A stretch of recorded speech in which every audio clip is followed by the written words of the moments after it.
Hello everyone, welcome to class number 11 of digital documentation. आज के class का हमारा डिस्कशन का टॉपिक है पोजीशनिंग इमेज और graphics with in the text. Okay, आज के क्लास में हम डिस्कस करेंगे ऐसे कौन कौन से टूल्स हम यूज करते हैं एक इमेज को टेक्स्ट के साथ इन्वॉल्व करके हमारे डॉक्यूमेंट्स में पोजीशनिंग करने के लिए। उसके बारे में आज के क्लास में हम डिस्कशन करेंगे। तो शुरू करते हैं डिस्कशन और जानते हैं इस टॉपिक के बारे में। Okay, so once the task of creating, formatting, resizing and grouping the drawing object is complete, मतलब एक ड्राइंग ऑब्जेक्ट या फिर इमेज को इंसर्ट करके उसको फॉर्मेट करके रिसाइज करके ग्रुपिंग करने के बाद नेक्स्ट थिंग हमें जो करना होता है, पोजीशन द इमेज और drawing object in the document with text. Okay, एक इमेज अगर हमें डॉक्यूमेंट में ऐड करना है तो सबसे पहले उसको ऐड करेंगे, फॉर्मेटिंग करेंगे, रिसाइजिंग करेंगे, ग्रुपिंग करेंगे, ये सब चीज कर लेंगे। ये सब चीज करने के बाद इमेज में जो भी मॉडिफिकेशन करना है, ड्राइंग ऑब्जेक्ट में जो भी मॉडिफिकेशन करना है वो हमारा हो चुका। होने के बाद नेक्स्ट टास्क हमारा क्या होता है कि जब भी हम एक डॉक्यूमेंट बनाते हैं और जिस डॉक्यूमेंट में हम उस इमेज को ऐड करते हैं उस डॉक्यूमेंट में कुछ टेक्स्ट भी होते हैं, है कि नहीं? तो उन टेक्स्ट के साथ उस इमेज का पोजीशनिंग कैसे होगा वो आज के क्लास में हम डिस्कस करेंगे। ओके, मतलब टेक्स्ट के ऊपर हम इमेज चाहते हैं या फिर इमेज के पीछे हम टेक्स्ट को चाहते हैं या फिर एक इमेज के ऊपर और एक इमेज को चाहते हैं, है कि नहीं? अगर दो इमेज एक दूसरे के साथ ओवरलैप कर रहे हैं तो कौन सा इमेज ऊपर रहे कौन सा इमेज नीचे रहे हम चाहते हैं। तो ये सब चीजें हम आज के क्लास में डिस्कस करेंगे कि जो इमेज हमने डॉक्यूमेंट में इंसर्ट किया उसका पोजीशन हम कैसे रखना चाहते हैं टेक्स्ट के साथ। क्योंकि डॉक्यूमेंट जो हम बना रहे हैं वो मेनली टेक्स्ट डॉक्यूमेंट्स हैं और उस टेक्स्ट डॉक्यूमेंट के अंदर हम कुछ इमेजेस ऐड कर रहे हैं। तो वो इमेज जो हम डॉक्यूमेंट्स के अंदर ऐड कर रहे हैं उसको हम टेक्स्ट के साथ रिलेशन में रख के कैसे उसका पोजीशनिंग हम करना चाहते हैं वो आज के क्लास में हम डिस्कस करेंगे।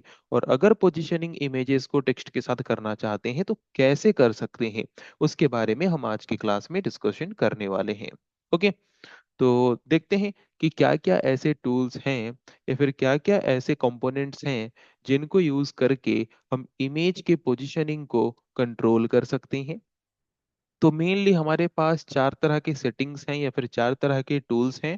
First one is arrangement, second one is anchoring, third one is alignment and fourth one is text wrapping. तो ये जो चार सेटिंग है या फिर ये जो चार टूल्स हैं इनको यूज करके हम हमारे डॉक्यूमेंट में इमेज के पोजीशनिंग को कंट्रोल कर सकते हैं। ओके, तो ये जो चार टूल्स हैं इन चार टूल्स के यूज कैसे करते हैं, इसका यूज क्या है कि नहीं, इसको हम किस तरह से यूज करके पोजीशनिंग को कंट्रोल कर सकते हैं वो अभी हम एक एक करके देखेंगे। अभी तक हमने ये डिस्कस किया कि जब हम एक डॉक्यूमेंट में इमेज को इंसर्ट करते हैं तो उसका जो बेसिक फॉर्मेटिंग होता है, रिसाइजिंग होता है, वो सब चीज कंप्लीट होने के बाद नेक्स्ट मेन टास्क हमारा जो होता है कि टेक्स्ट डॉक्यूमेंट में हमने जो इमेज को इंसर्ट किया है उस इमेज का पोजीशनिंग कैसे होगा। और उस इमेज के पोजीशनिंग को कंट्रोल करने के लिए हम मेनली चार सेटिंग या फिर चार तरह के टूल्स को यूज करते हैं। क्या है वो चार tools? Arrangement, anchoring, alignment and text wrapping. अभी हम एक एक करके इन टूल्स के बारे में देखेंगे कि कैसे हम इन टूल्स को यूज करके हमारे डॉक्यूमेंट में इमेज के पोजीशनिंग को कंट्रोल कर सकते हैं। तो फर्स्ट वन क्या है? अरेंजमेंट। तो पहले हम अरेंजमेंट टूल के बारे में देख लेते हैं। ओके, सो यहाँ पे जितने भी ये जो चार टूल्स हम देख रहे हैं इमेज के पोजीशनिंग को कंट्रोल करने के लिए, चाहे वो अरेंजमेंट टूल हो, एंकरिंग टूल हो, अलाइनमेंट टूल हो या फिर टेक्स्ट रैपिंग टूल हो, तो ये सारे के सारे टूल्स को हम एक्सेस कर सकते हैं तीन तरीके से। फॉर्मेट मेन्यू, मतलब मेन्यू बार में जाके फॉर्मेट टैब में क्लिक करके भी एक्सेस कर सकते हैं। By using context menu after right clicking on the object, drawing object या फिर इमेज के ऊपर राइट क्लिक करके वहां से भी हम इन चार टूल्स को यूज कर सकते हैं। या फिर by using drawing object property tool बार, या तो ड्राइंग ऑब्जेक्ट प्रॉपर्टी टूल बार से भी हम इन चार प्रॉपर्टी या फिर इन चार टूल्स को हम यूज कर सकते हैं। क्या करने के लिए? To change the positioning of image और ड्राइंग ऑब्जेक्ट। ओके, तो ये तीनों में से कोई भी ऑप्शन यूज कर सकते हैं हम इन चार टूल्स को यूज करने के लिए। क्यों? To change the positioning of image और to control the positioning of image. तो जो फर्स्ट टूल था या फिर फर्स्ट एलिमेंट था वो है हमारा, क्या है? वो है हमारा अरेंजमेंट टूल। तो अरेंजमेंट टूल हम कब यूज करते हैं इमेज पोजीशनिंग में, और इसका यूज करके हम क्या कर सकते हैं उसके बारे में समझते हैं। सो इन ओवरलैपिंग ऑब्जेक्ट, जब हमारे पास दो इमेज या फिर दो ऑब्जेक्ट हों जो एक दूसरे के साथ ओवरलैप कर रहे हैं, ओवरलैप मतलब हम जानते हैं, है कि नहीं, एक इमेज के ऊपर और एक इमेज आना, उसको बोलते हैं ओवरलैपिंग। तो अगर हमारे पास ओवरलैपिंग ऑब्जेक्ट्स हैं देन हम अरेंजमेंट टूल को यूज करते हैं। Okay, so in overlapping object arrangement determines the position of the current drawing with respect to other drawing or text। Okay, so arrangement tool को use करके हम ये decide कर सकते हैं कि अगर एक टेक्स्ट और इमेज ओवरलैप कर रहे हैं, या फिर दो इमेज ओवरलैप कर रहे हैं, या फिर दो ड्राइंग ऑब्जेक्ट ओवरलैप कर रहे हैं, देन हमने जिस ड्राइंग ऑब्जेक्ट को सिलेक्ट किया है या फिर हमने जिस इमेज को सिलेक्ट किया है उसका पोजीशन उस ओवरलैपिंग ऑब्जेक्ट के रिस्पेक्ट में क्या होगा। मतलब वो ड्राइंग ऑब्जेक्ट जिसको हमने सिलेक्ट किया है उसको हम बाकी ड्राइंग ऑब्जेक्ट के ऊपर रखना चाहते हैं, या फिर उस ड्राइंग ऑब्जेक्ट को सबसे पीछे रखना चाहते हैं, है कि नहीं। That can be arranged by using arrangement tool. Okay, so I hope clear हो गया होगा। अरेंजमेंट टूल को हम यूज करते हैं कब? जब ऑब्जेक्ट ओवरलैप करते हैं, मोर देन वन ऑब्जेक्ट जब ओवरलैप करते हैं, तो उनके पोजीशनिंग को कंट्रोल करने के लिए हम अरेंजमेंट टूल को यूज करते हैं।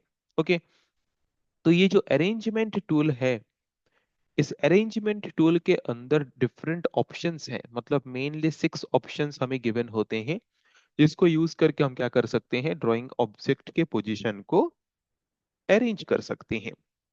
तो क्या क्या हमें 6 ऑप्शंस यहाँ पे गिवन होता है? Bring to front, forward one, back one, send to back, to foreground, to background, है कि नहीं। ये 6 ऑप्शंस हमारे पास गिवन होते हैं क्या करने के लिए? दो ओवरलैपिंग ऑब्जेक्ट के पोजीशन को कंट्रोल करने के लिए या फिर सेट करने के लिए। सो ब्रिंग टू फ्रंट जो टूल हमें दिया है, जो ऑप्शन हमें दिया है, इसको यूज करके हम क्या कर सकते हैं? We can place image on top of all object और इमेज, जिस ऑब्जेक्ट को हम सिलेक्ट किए होंगे और ब्रिंग टू फ्रंट में अगर क्लिक करेंगे तो वो बाकी सारे ओवरलैपिंग ऑब्जेक्ट्स के टॉप में आके रहेगा, बाकी सबको पीछे कर देगा। उसी हिसाब से अगर हम ब्रिंग टू फ्रंट का ऑपोजिट देखें तो वो है सेंड टू बैक। अगर हम चाहते हैं कि हमने जिस ऑब्जेक्ट को सिलेक्ट किया है वो पूरा सबसे बॉटम में चले जाए, सबसे नीचे चले जाए, सारे ओवरलैपिंग ऑब्जेक्ट के नीचे चले जाए, तो तब हम क्लिक करेंगे send to back. Forward one में क्लिक करेंगे तो क्या होगा? It will bring the image one level up. मतलब सपोज 5 ऑब्जेक्ट एक दूसरे के साथ ओवरलैप होके हैं और सबसे लास्ट में एक ड्राइंग ऑब्जेक्ट है जिसको हम एक स्टेज ऊपर लाना चाहते हैं, देन हम क्या क्लिक करेंगे? Forward one. और अगर हम एक ड्राइंग ऑब्जेक्ट को एक स्टेज पीछे लेना चाहते हैं, है कि नहीं, डाउन लेना चाहते हैं, एक स्टेज नीचे लाना चाहते हैं ओवरलैपिंग ऑब्जेक्ट्स की लिस्ट में, तो उसके लिए हम क्या यूज करेंगे? Back one. ओके, ये दोनों एक दूसरे के ऑपोजिट हैं। तो ये चार टूल तो हम यूज करते हैं मेनली इनके लिए, ये चार टूल हम यूज करते हैं चाहे एक टेक्स्ट के साथ इमेज ओवरलैप हुआ हो, एक इमेज के साथ एक ड्राइंग ऑब्जेक्ट ओवरलैप हुआ हो, एक ड्राइंग ऑब्जेक्ट के साथ एक टेक्स्ट ओवरलैप हुआ हो, या फिर text, drawing object and image तीनों एक दूसरे के साथ ओवरलैप हुए हों। उन सब के लिए हम ये चार टूल तो यूज कर सकते हैं अरेंजमेंट सेटिंग का। बट बाकी जो दो टूल यहाँ पे हमें दिया गया है, to foreground and to background, okay, इसको हम मेनली यूज करते हैं क्या करने के लिए? To move the drawing object in front और behind of the text.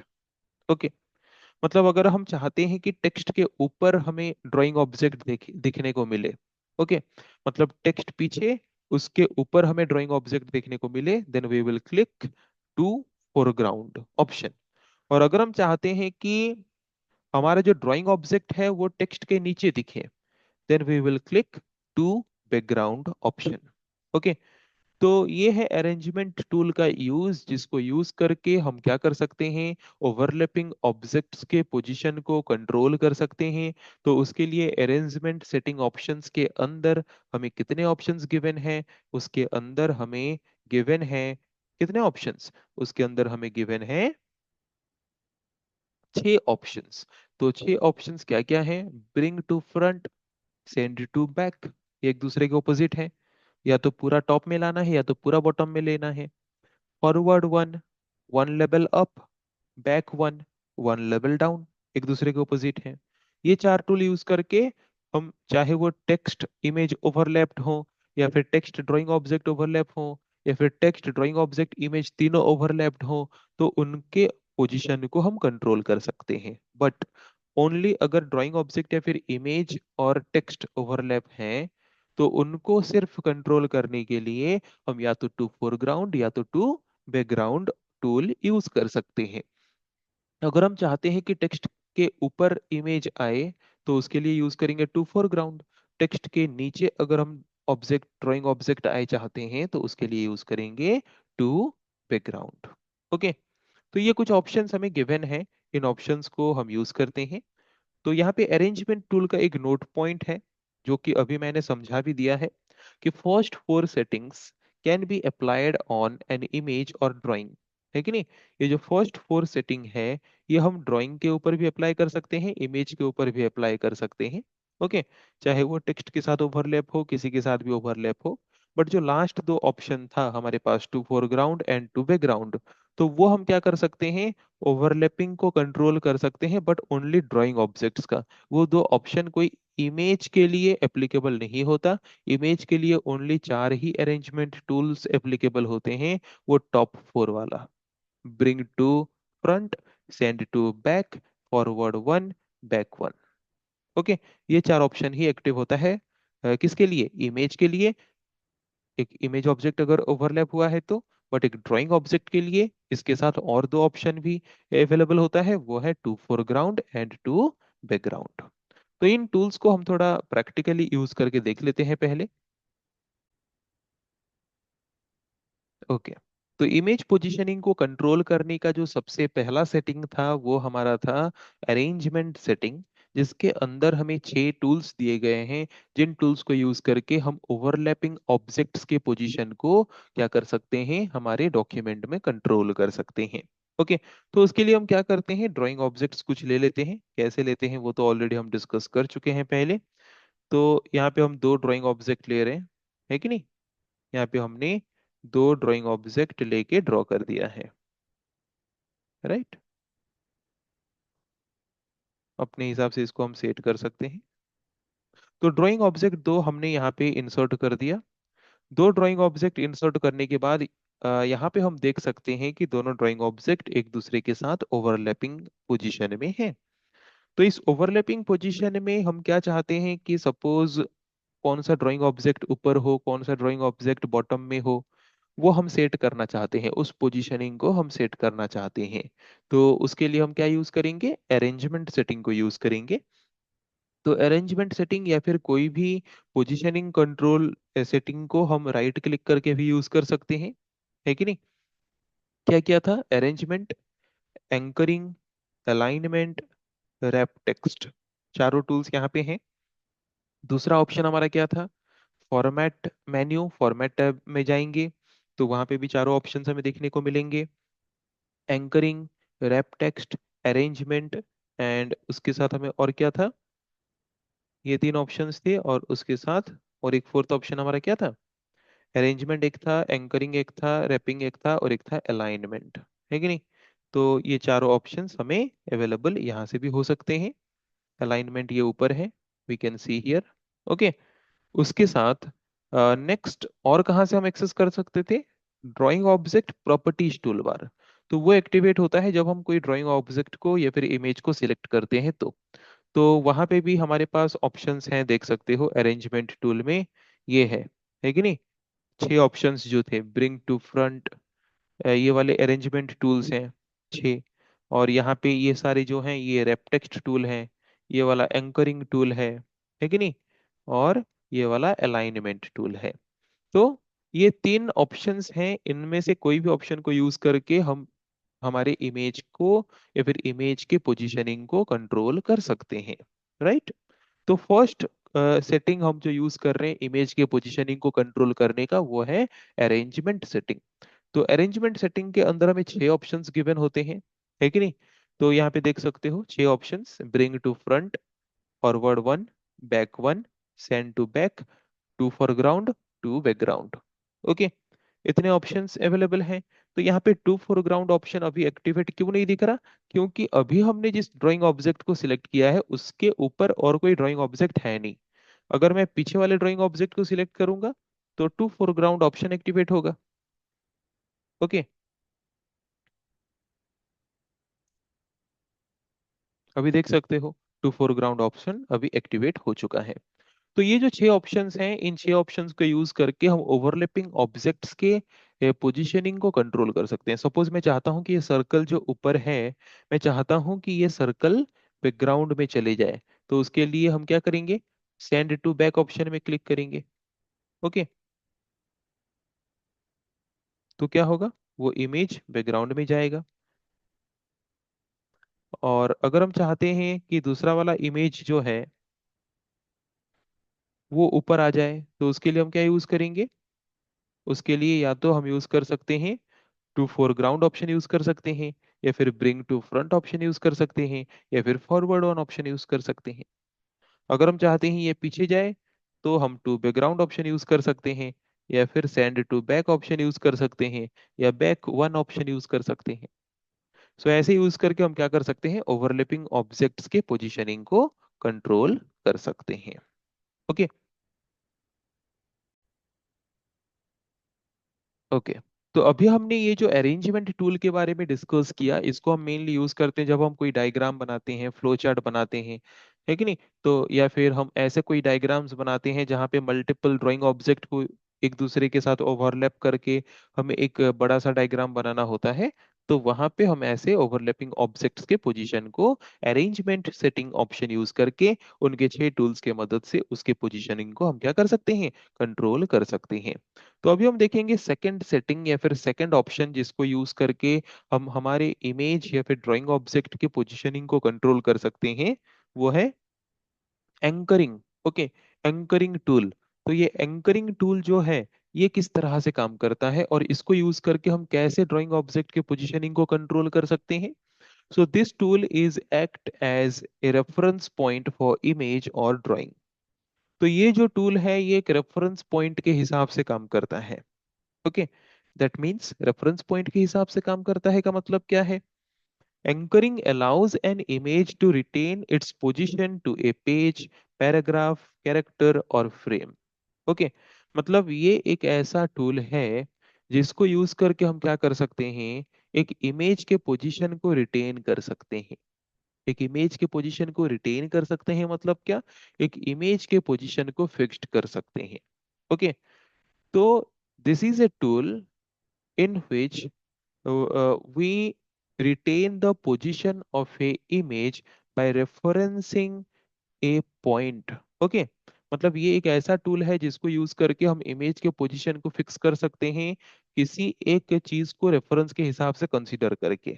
Example लेंगे तो और ज्यादा क्लियरली समझ आएगा कि अगर मैं एक पेज को रेफरेंस पॉइंट के हिसाब से यूज कर रहा हूं एक इमेज के लिए, दैट मीन्स अगर हम एक पेज से दूसरा पेज चेंज चेंज करेंगे तो वो इमेज हमने जिस पेज में ऐड किया है वो इमेज हमेशा उसी पेज के हिसाब से चेंज होता रहेगा। फॉर एग्जाम्पल, अगर हमने पेज वन में कोई इमेज इंसर्ट किया है और सपोज हमें एक न्यू पेज पेज वन के ऊपर ऐड करना हो, देन जो पेज वन था वो पेज टू हो जाएगा।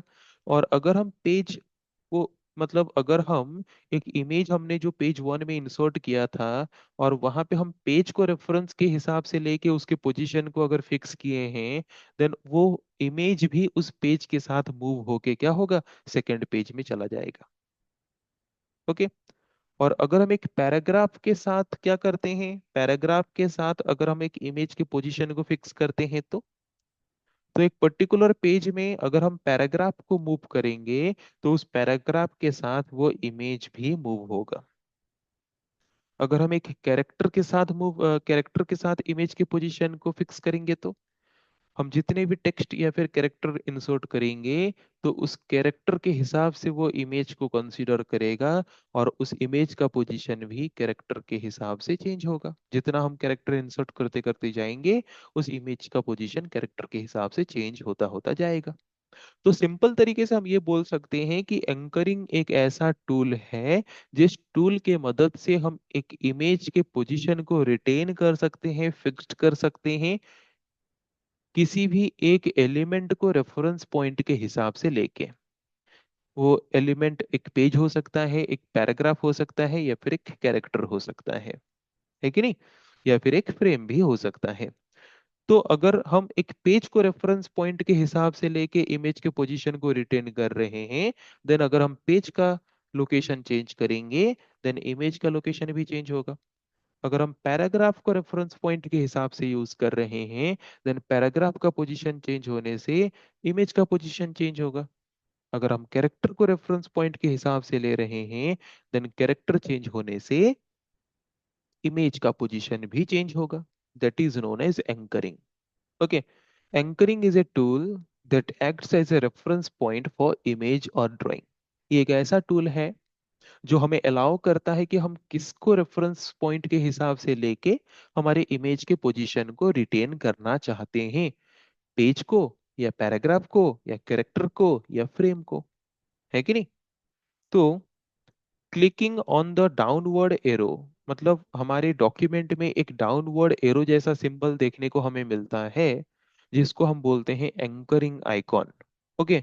उसको अगर हम क्लिक करेंगे तो वहां पे हमें ऑप्शन मिलेगा कि हम जो इमेज हमारे डॉक्यूमेंट में ऐड कर रहे हैं किस पॉइंट को रेफरेंस के हिसाब से लेके ऐड कर रहे हैं, पेज को या कैरेक्टर को या पैराग्राफ को। Okay. And that tool is known as anchoring tool. Okay. तो हम देख लेते हैं थोड़ा एंकरिंग टूल का प्रैक्टिकल हम यूज अभी थोड़ा देख लेंगे।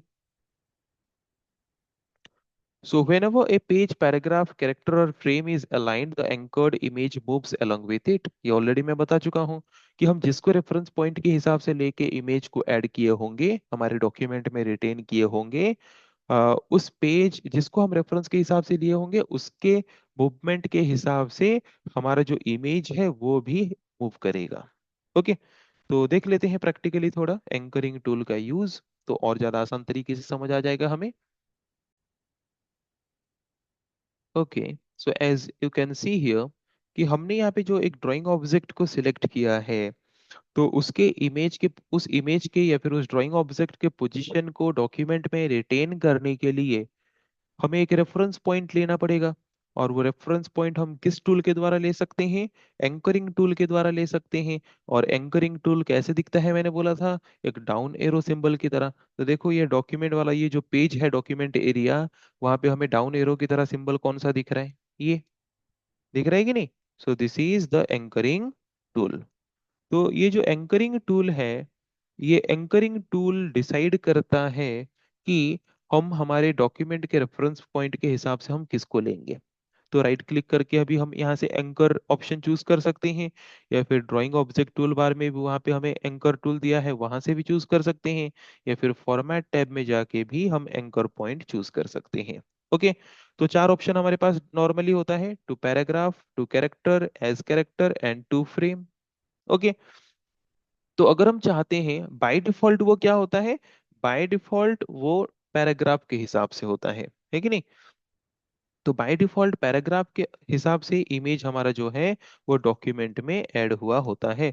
अगर हम चाहते हैं कि ये इमेज का पोजीशन जो है, वो इमेज का पोजीशन जो है, मतलब हम जितना भी यहाँ पे कैरेक्टर ऐड करें तो कैरेक्टर के हिसाब से इमेज का पोजीशन चेंज हो अगर हम चाहते हैं, तो उसके लिए हमें क्या करना पड़ेगा? उसके लिए हमें एज कैरेक्टर ऑप्शन को चूज करना पड़ेगा। तो जिसके द्वारा क्या होगा कि ये जो इमेज है, ड्राइंग ऑब्जेक्ट है, ये भी एक कैरेक्टर के हिसाब से कंसीडर होगा। तो यहाँ पे मैंने देखो इसका एंकरिंग प्रॉपर्टी सेट किया है एज कैरेक्टर, मतलब ये एक कैरेक्टर के हिसाब से कंसीडर होगा। और जब हम कुछ कैरेक्टर इंसर्ट करेंगे तो कैरेक्टर के हिसाब से देखना धीरे धीरे इस इमेज का पोजीशन भी चेंज होगा। बट वो ट्रायंगल जो है उसका देखो पोजीशन चेंज नहीं हो रहा, क्योंकि उसका रेफरेंस पॉइंट अलग है, और सर्कल का रेफरेंस पॉइंट मैंने चेंज करके अलग रखा है कि नहीं? तो यहाँ पे हम देख सकते हैं कि ये जो इमेजेस हम हमारे डॉक्यूमेंट्स में ऐड करते हैं, किसको रेफरेंस पॉइंट के हिसाब से लेके ऐड करते हैं, उसी हिसाब से क्या होगा, जिसको हम रेफरेंस पॉइंट के हिसाब से लेके इमेज को डॉक्यूमेंट में एक पोजीशन में रिटेन कर रहे हैं, उसी हिसाब से वो इमेज का पोजीशन भी चेंज होगा। ओके, जैसे कि मैंने यहाँ पे कैरेक्टर को रेफरेंस पॉइंट के हिसाब से लिया, दैट मीन्स कैरेक्टर में जितना ऐड करते करते जाऊंगा, इस इमेज का पोजीशन भी उतना चेंज होते होते जाएगा। और दूसरा वाला जो हमने यहाँ पे यूज किया है, इसको हमने टू पैराग्राफ रखा है कि नहीं? अगर हम टू पैराग्राफ के हिसाब से रखते हैं तो ये फिक्स्ड पोजीशन में होता है, और इसको हम जैसे चाहें रेंडमली अपने हिसाब से इस इमेज को मूव कर सकते हैं, ड्रैग एंड ड्रॉप करके, और कोई भी लोकेशन में रख सकते हैं। और क्या प्रॉपर्टी ऑप्शन था? To character. अगर हम टू कैरेक्टर ऑप्शन यूज करते हैं, दैट मीन्स इस ऑप्शन को यूज करेंगे तो क्या होगा? इस ऑप्शन को यूज करेंगे तो हम मतलब ये जो इमेज है, हम इस इमेज को टू कैरेक्टर या फिर टू पैराग्राफ में अगर रखते हैं तो ड्रैग एंड ड्रॉप करके अपने हिसाब से पोजीशन सेट कर सकते हैं। बट अगर एज कैरेक्टर हम सेट करते हैं, तो जितना हम कैरेक्टर ऐड करते करते जाएंगे तो इमेज का पोजीशन उस हिसाब से चेंज होते होते जाएगा। बट अगर हम टू पैराग्राफ के हिसाब से एंकरिंग करेंगे, ओके, तीनों ऑप्शन का डिफरेंस आई थिंक क्लियर हो गया होगा। फर्स्ट ऑप्शन था टू पैराग्राफ, अगर हम टू पैराग्राफ ऑप्शन को चूज करेंगे, है कि नहीं, तो क्या होगा? इमेज का पोजीशन चेंज नहीं होगा, इमेज वही पेज में फिक्स रहेगा, है कि नहीं? और उसको हम ड्रैग एंड ड्रॉप करके उसके पोजीशंस को इजीली मूव कर सकते हैं अगर हम टू पैराग्राफ प्रॉपर्टी चूज करते हैं तो। ओके, सेकंड ऑप्शन हमारा क्या था? सेकंड ऑप्शन था टू कैरेक्टर। अगर हम टू कैरेक्टर ऑप्शन को चूज करते हैं, तो अगर हम एंटर प्रेस करते करते जाएंगे तो इमेज का पोजीशन भी नीचे नीचे मूव होते होते जाएगा। और थर्ड ऑप्शन था as character. As character option को अगर हम चूज करेंगे तो क्या होगा? हम कैरेक्टर जितना ऐड करते करते जाएंगे, वो उस पर्टिकुलर ड्राइंग ऑब्जेक्ट को भी एक कैरेक्टर के हिसाब से कंसीडर करेगा और नेक्स्ट लाइन में मूव करते करते लेते लेते जाएगा। ओके, तो तीनों का डिफरेंस आई थिंक यहाँ पे सबको क्लियर हो चुका होगा।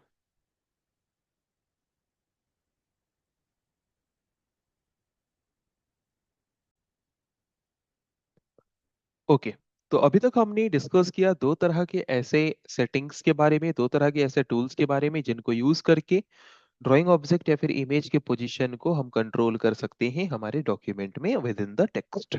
ओके, तो फर्स्ट टूल जो था अरेंजमेंट टूल, वो हम तभी यूज करते हैं जब दो या फिर दो से ज्यादा ड्राइंग ऑब्जेक्ट या फिर इमेजेस ओवरलैप पोजीशन में हो तो।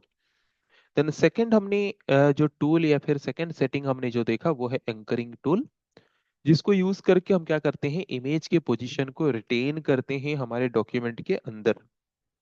मतलब ये एक ऐसा टूल है जिसको हम रेफरेंस पॉइंट के हिसाब से कंसीडर कर सकते हैं हमारे इमेज के पोजीशन को रिटेन करने के लिए या फिर इमेज के पोजीशन को फिक्स्ड रखने के लिए। मतलब अगर हम चाहते हैं कि अगर हमारा इमेज जो है हम जिस पोजीशन में ऐड किए हैं, चाहे जितना भी टेक्स्ट ऐड हो वो वही पोजीशन में ही रहे, then we will choose the option to paragraph. Okay, अगर हम चाहते हैं कि एंटर प्रेस करने से नेक्स्ट लाइन में वो इमेज मूव होते होते जाए, देन तब हम चूज करेंगे to character option in anchoring tool. अगर हम चाहते हैं कि जितना हम कैरेक्टर ऐड करते करते जाएंगे, इमेज उसी हिसाब से मूव करते करते चले, मतलब हमारा जो ड्राइंग ऑब्जेक्ट है वो भी एक कैरेक्टर के हिसाब से ही कंसीडर हो, देन हम चूज करेंगे एज कैरेक्टर ऑप्शन को। सो एंकरिंग टूल जो है इसको यूज करके हम एक रेफरेंस पॉइंट चूज करते हैं कि किस चीज को लेके हम इमेज की पोजीशन को फिक्स करना चाहते हैं।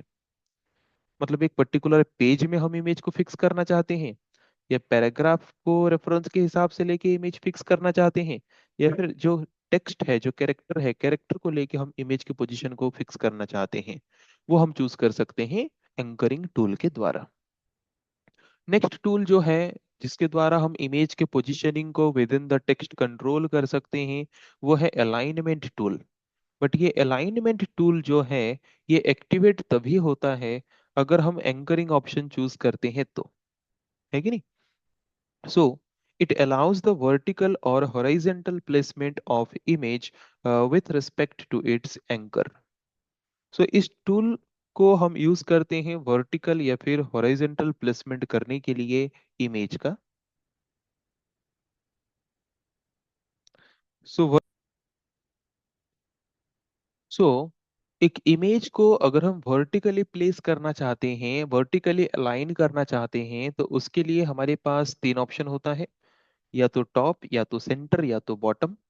और हॉरिजॉन्टल प्लेसमेंट अगर हम करना चाहते हैं तो उसके लिए हमारे पास तीन ऑप्शन होता है, या तो लेफ्ट, या तो सेंटर, या तो राइट, है कि नहीं। तो हमने जिसको रेफरेंस पॉइंट के हिसाब से लिया है, उसी के हिसाब से, मतलब एंकरिंग पॉइंट हमने जिसको चूज किया है, उसके हिसाब से अगर हम वर्टिकल अलाइनमेंट या फिर हॉरिजॉन्टल प्लेसमेंट करना चाहते हैं इमेज का, देन वो हम कर सकते हैं अलाइनमेंट टूल को यूज करके। And alignment tools are located under drawing property tool bar. Drawing property tool bar में भी ये अलाइनमेंट टूल अवेलेबल होता है। ये फॉर्मेट टैब में भी है, और उसके साथ साथ कॉन्टेक्स्ट मेन्यू में राइट क्लिक करने से भी हमें अलाइनमेंट टूल मिल जाएगा। ओके। सो अलाइनमेंट टूल में मेनली 6 स्टाइल्स होते हैं। तीन हॉरिजॉन्टल अलाइनमेंट में होता है और तीन वर्टिकल अलाइनमेंट में होता है, जैसे कि मैं बता चुका हूँ। हॉरिजॉन्टल अलाइनमेंट में हम या तो लेफ्ट, सेंटर, राइट तीनों में से कोई ऑप्शन चूज कर सकते हैं। वर्टिकल अलाइनमेंट में टॉप, सेंटर या बॉटम, इन तीनों में से कोई एक ऑप्शन को हम चूज कर सकते हैं। ओके। तो अलाइनमेंट हम कैसे कर सकते हैं, अलाइनमेंट टूल का यूज हम कैसे कर सकते हैं, वो थोड़ा देख लेते हैं प्रैक्टिकली। ओके। जैसे कि हम देख सकते हैं यहाँ पे कोई ड्राइंग ऑब्जेक्ट्स हैं, तो हम एक ड्राइंग ऑब्जेक्ट को चूज करते हैं। देन यहाँ पे हम देख सकते हैं drawing object property tool bar में ये है अलाइन ऑब्जेक्ट, मतलब अलाइनमेंट टूल। या फिर फॉर्मेट टैब में भी हमें अलाइनमेंट टूल का ऑप्शन मिलता है, अलाइन टेक्स्ट, जहाँ पे हमें देखो तीन ऑप्शन, ये है हमारा लेफ्ट, सेंटर, राइट, मतलब ये हॉरिजॉन्टल। ओके, ये horizontal alignment. Top, centre and bottom, ये है वर्टिकल अलाइनमेंट। तो दोनों एक्टिवेट हैं। तो यहाँ पे भी हम देख सकते हैं, ये ऊपर वाला है लेफ्ट, सेंटर, राइट, ये हॉरिजॉन्टल अलाइनमेंट। और ये नीचे वाला है टॉप, सेंटर एंड बॉटम, ये है वर्टिकल अलाइनमेंट। ओके। तो अगर हम हॉरिजॉन्टल अलाइनमेंट करना चाहते हैं, देन अगर हम लेफ्ट साइड में लेना चाहते हैं, वी कैन सी, देखो ये लेफ्ट अलाइनमेंट, ये सेंटर अलाइनमेंट, ये राइट अलाइनमेंट। ये एंकरिंग पॉइंट को लेके डिसाइड होता है। ओके। एंकरिंग पॉइंट हम जिस हिसाब से लिए होंगे उसी हिसाब से ये डिसाइड होगा। देन अगर हम फिर चाहते हैं तो centre alignment, then okay, top, centre, then bottom. Okay. तो जिस हिसाब से हम यहाँ पे एंकरिंग पॉइंट लिए हैं, उस एंकरिंग पॉइंट के हिसाब से ये इमेज का पोजीशन चेंज होता रहता है। वैसे अगर हम इसको चूज करेंगे तो देखना इसके लिए वही सेम अलाइनमेंट ऑप्शन एक्टिवेट में भी हो सकते हैं, मे नॉट भी, है कि नहीं। देख लेते हैं। जैसे कि ये ट्रायंगल जो था, जहाँ पे हमने एंकरिंग पॉइंट क्या चूज किया था, एंकरिंग पॉइंट हमने चूज किया था टू कैरेक्टर, जिसके लिए वर्टिकल एंड हॉरिजॉन्टल दोनों अलाइनमेंट ऑप्शंस एक्टिवेट थे। बट यहाँ पे एंकरिंग पॉइंट हमने क्या लिया है, देख लेते हैं, एज कैरेक्टर। तो इसके लिए अलाइनमेंट ऑप्शंस क्या क्या एक्टिव होते हैं, देख लो, only vertical alignment options activate हैं, है कि नहीं। और हॉरिजॉन्टल अलाइनमेंट ऑप्शंस इसके लिए एक्टिवेट नहीं है। और अगर हम यहाँ पे टू पैराग्राफ का ऑप्शन यूज करते तो, अगर हम टू पैराग्राफ का ऑप्शन यूज करते तो उसके लिए भी देखो, यहाँ पे horizontal as well as vertical सारे के सारे ऑप्शंस यहाँ पे एक्टिवेट हो चुके हैं।